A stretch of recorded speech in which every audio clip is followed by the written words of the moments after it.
Hello, this is Clayton with Aeromotive Research and Development Group. Today we're going to be talking about the racing and automotive coolant system, and specifically the reactions upon a steel cylinder sleeve.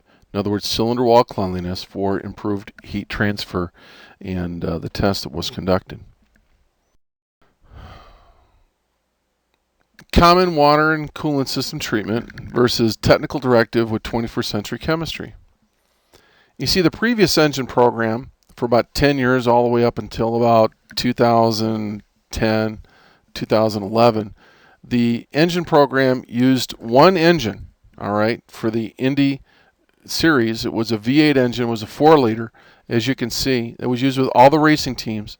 And they normally would follow the directive, but some of them didn't, and they'd use just regular track water, well water, and a coolant system treatment that sometimes worked, and it created many problems within the system passages and the radiator and contaminant and corrosion control issues, forcing the engine builder to Teflon coat many of the coolant areas, including the cylinder sleeve.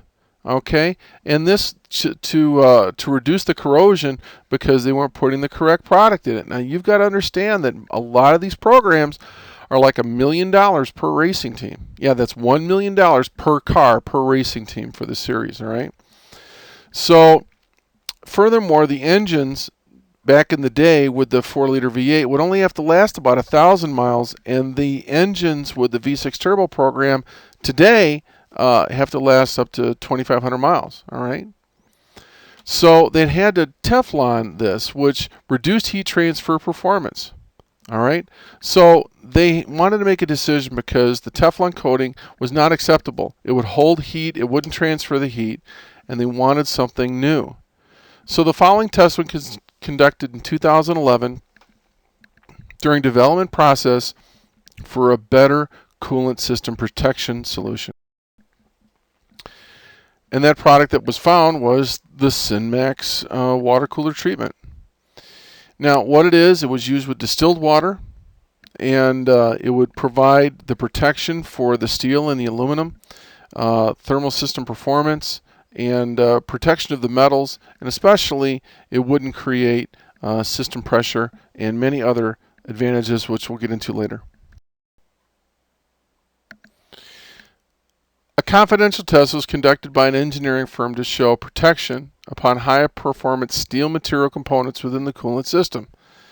Now, sample test with a universal application was to use common design cylinder sleeves similar to that used within competition racing engines. In other words, it is a common steel used within, an aluminum block. The test represents coolant passage protection to steel, cylinder wall, and components. Further discovered equal results applied to the aluminum components. Now, brand new cylinder sleeves were chosen. Furthermore, industrial tape to simulate the coating was placed upon the cylinder sleeves. All right, they were put in standard plastic containers. Are used HDPE plastic to hold the unit and the coolant, and both coolants were designed for the treat rate. And the test was for 3 days. All right, at a room temperature of about 70 degrees. The sleeves are taken out of the solution, and the two nationally coolant system products chosen for the test was the SynMax Water Kooler with a premix, and a commonly used product by this engineering group called Coolant. It was a radiator conditioner product. As mentioned, we had the 72-hour coolant system protection test. Now, this was to show oxidization against what was going on. So we had the SynMax Water Kooler. Here we use the premix plus the Coolant radiator conditioner. All right. 2 brand new cylinder sleeves were used with Teflon tape to simulate the coating. So it would be against the Teflon and the bare steel. And here's the pre-test for the SynMax. You can see it's brand new before the test. After the 72 hours, it was taken out, and the chemistry soaked into the metal, and it looked like new. It totally protected the steel without any contaminants. Then the Coolant was put in for the 72 hours, just like, and then it was taken out, and they did it halfway, so you can see with and without the chemistry. And as you can see, a scummy corrosion type coating was starting to develop on this, and this would affect radiator passages and coolant system cleanliness. So in the end, on the post-test, on the left you have the SynMax Water Kooler Premix and the water cooler chemistry with no visible substance and cleansing, and on the right you had a nationally used product. This here was Conklin. No offense to Conklin, that's what was used. And you could see a visible substance on there, which the reason it was bad is because when you had to rebuild the engine and everything, you had all this coating that you had to get out of it. The conclusion of the coolant system protection 72-hour test. The SynMax water cooler chemistry actually soaked into the metal, providing advanced surface protection without any visible substance. The Conklin radiator conditioner provided protection with a visible substance. Now, this is not against any commercial name of any product. This was just the one that was chosen for the test. So it's nothing against Conklin. They're a wonderful company. But we're going to have a heat transfer problem. You see, any chemistry which creates a surface coating is an insulation. And from that formation of the chemistry, or natural reasons such as rust and corrosion on the steel or oxidation of aluminum, this decreases the ability for heat transfer convection. All right? Because historically, if you've got 1/16 of an inch in insulated coating, it will create 10% reduction in heat transfer performance. Now, because of this discovery, which was used for the V6 Turbo program, the additive was to be used at the engine build, during race operations, and throughout the entire technical directive used within the engine. Later, a few years later, there was a Dallara radiator used with this same Indy engine builder. All right, we had 5,000 miles, and with all the heat transfer needs, you're going to see the cleanliness and performance protection within the coolant tubes at the center core, side tanks, and the surfaces and the inlet-outlet areas. The cooling tubes core tank showed no evidence of expansion stress. The conclusion is the water cooler chemistry performed as required. Now, here's an inlet and outlet area for open details on the tank. You can see how the tubes are clean. So yes, the water cooler did very well, not only for the sleeves in the steel, but for the aluminum in the radiator. So what does this product do? It doesn't contain any glycol chemistry. It's designed to meet the racing rules of NASCAR, IndyCar, FIA, and Le Mans with a 5% treat rate. Okay. You use one bottle will treat between 2.5 to 3 gallons. You must use commercial distilled water if at all possible. You have to use that.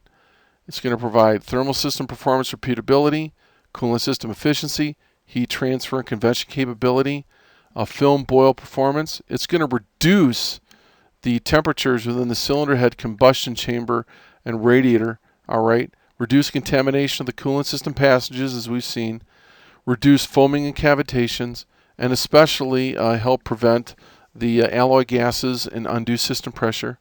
You'll have protection against the rust and the aluminum, protection especially with your fuel injection, with your electrolysis. You'll have pH balance, acidic control, chemistry in there to lubricate the pump bearings, the fluid surfaces, and reduce the friction within the entire area. And it will help condition the seals and rubber hoses with components, and will help allow for increased fuel efficiency and spark advance or more power.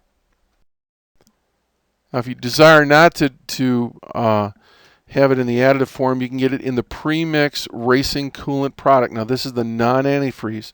Okay, it's a single gallon, guarantee quality every time with a 5% FIA treat rate, which in other words, it's good for Europe, the United States, and Japan, and around the world.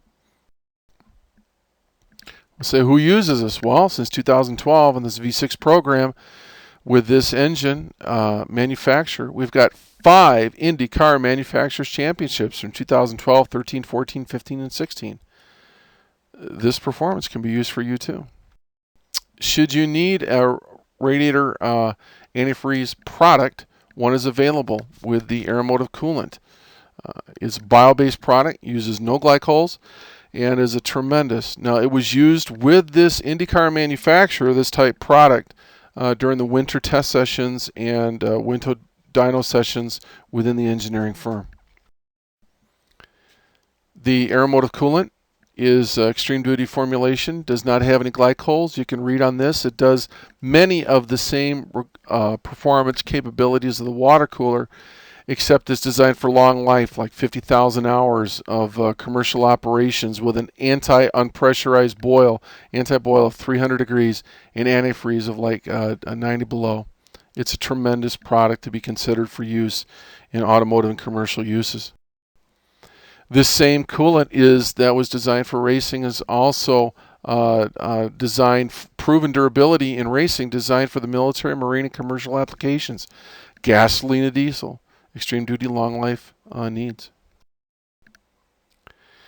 So we want to thank you for the time that we had together on this 72-hour cylinder wall cleanliness with improved heat transfer presentation. Again, this product has been used under technical directive with the IndyCar manufacturer for 5 years of championships. And as Wayne Lensing says, the racing radiator cleanliness and performance equals championship results. So on behalf of Wayne Lensing, Danny Lensing, Performance Parts Supply, Left-Hander Chassis Group, along with the SynMax Performance Lubricants, we want to thank you for our time together. Now, should you choose to purchase this technology used by championship teams for the last many years, check us out at www.synmaxoil.com. Give us a call here in the Chicagoland area at 815-389-9999. And if you have any technical questions, please send us an email at office@aeromotiveresearch.com. Thank you, and we'll see you in the next presentation. Bye.